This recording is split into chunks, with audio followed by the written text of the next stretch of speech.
9 strange movie adaptations of famous books. Before we start, I'd like you to hit that red subscribe button so you never miss out on any of our videos. Hey guys, what's up? Welcome back to Tenscape. Number 9. Murder on the Orient Express, 2001. Murder on the Orient Express. The 2001 TV version of Agatha Christie's most famous mystery definitely gets points for casting Alfred Molina as the famous detective, but its use of a modern setting will definitely throw some purists for a loop. That's not to say that the adaptation isn't interesting, but it will definitely leave a few scratching their heads. On one hand, it's fascinating to see how a character like Hercule Poirot would work in a modern setting. On the other, it loses a little bit of its classic appeal by casting the 1930s period aside. That being said, it does keep several of the novel's elements surprisingly intact. Number 8. Malice in Wonderland, 2010. Alice in Wonderland. Where the modernization of Murder on the Orient Express at least tries to be a decent adaptation, Malice in Wonderland feels like a disorganized fever dream. This modernized Alice looks and feels like someone spent a little too much time smoking with the caterpillar, and this was the end result of that collaboration. Instead of a little girl lost in an enchanted magical world, Alice is an American law student who gets taken for a wild ride in London's seedy underground. Much like the original novel, however, it's the weirdness that makes it memorable. Number 7. Depraved, 2019. Frankenstein. The experiments of Dr. Victor Frankenstein are not something anyone should try at home, but this adaptation gives Mary Shelley's classic horror story a more modernized and somewhat realistic take.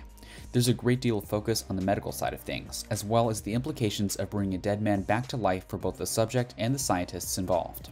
While Frankenstein has received modern adaptations before, this one forgoes the stereotypical horror imagery and gives it a more grounded and gritty reimagining. Petri dishes. We're in here dealing with blood biology. Fred. Oh my God, yes. Stay here. Shelley herself would certainly be impressed. Number 6. The Nutty Professor, 1996. The Strange Case of Dr. Jekyll and Mr. Hyde. On the other end of the mad scientist spectrum, this Eddie Murphy mainstay features a different take on the traditional Jekyll and Hyde narrative. While it's actually a remake of the Jerry Lewis film of the same name, the Nutty Professor features the same backbone of Jekyll and Hyde's relationship seen in the original story. Hyde isn't just the evil version of Jekyll, just as Buddy Love isn't the evil version of Sherman Klump. In reality, the two are just the uninhibited and uncensored sides of the other. With so many versions of the same story, it's amazing to see that detail in a comedic adaptation like this. Number 5. Oh Brother, Where Art Thou? 2000. The Odyssey. When someone thinks of the Odyssey, they probably don't picture chain gangs, bluegrass music, and the Ku Klux Klan. That is, of course, if they don't consider the Coen Brothers adaptation. Trading in ancient Greece for the American South in the late 30s, this version of Homer's epic manages to keep all of the highlights of the original story with a surprisingly functioning twist. Be the one with the capacity for abstract thought. Boys, just stick with me. Believe me, I got a plan. And I can get my wife back and we can get out of here.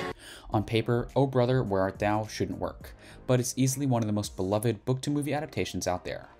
Although viewers will find no Grecian warriors, no golden cattle, and no sea monsters, at least they have a Cyclops. Number 4. Ghosts of Girlfriends Past, 2009. A Christmas Carol. There's no doubt that A Christmas Carol is easily one of the most adapted pieces of literature in existence, and the variations on the tale of Ebenezer Scrooge are as colorful as can be. While this version has no Christmas puddings, no haunted door knockers, and no bah humbugs, it does have a detestable protagonist and a visit from 3 spirits. Dickens probably never imagined his work being the backbone for a romantic comedy about Matthew McConaughey's extensive love life, but it works for this twisted tale. Number 3. Titus, 1999. Titus Andronicus. Action figures, Roman soldiers, and motorcycles might not have the slightest bit in common, but they all come together in grand and glorious eccentric fashion in Julie Taymor's acclaimed version of Titus Andronicus. Shakespeare's writings have been adapted in more ways than many can count, but this is actually one of the Taymor adaptations. Taymor's style is more about visuals than actually making sense. It's not the version that the bard probably had in mind when writing his tale of war, blood, and cannibalism, but it's probably the most memorable.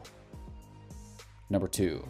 Romeo plus Juliet, 1996. Romeo and Juliet. Director Baz Luhrmann already has a reputation for the avant-garde, but his adaptation of Shakespeare's most famous love story is what arguably put him on the map. While the film does almost nothing to the original script and dialogue, the creative choice was to keep everything else set in 90s California. On a normal day, speaking Elizabethan English and referring to handguns as swords and blades would give any viewer pause, but Luhrmann's vision is arguably one of the most standout adaptations of the story since the Oscar-nominated adaptation in the 60s. Number 1. Throne of Blood, 1957, Macbeth. If anyone other than Akira Kurosawa directed an adaptation of Macbeth with samurai, ancient spirits, and tons of blood, they wouldn't be nearly as successful. While it sounds like the acclaimed director totally missed the plot of Shakespeare's glorious feature, the Eastern flavor truly lends itself over wonderfully to the tale of the ambitious king. Swapping the castles for imperial palaces, the witches for a mysterious spirit, and kilts for Karuta, it's easily one of the most celebrated adaptations of Shakespeare's work. This brings us to the end of our video. I hope you enjoyed it. Hit like if you did, and don't forget to subscribe to the channel so you don't miss any of our videos in the future. Also, watch the 2 videos that are on your screen because I'm sure you'll love them. With that, I'll see you in the next video.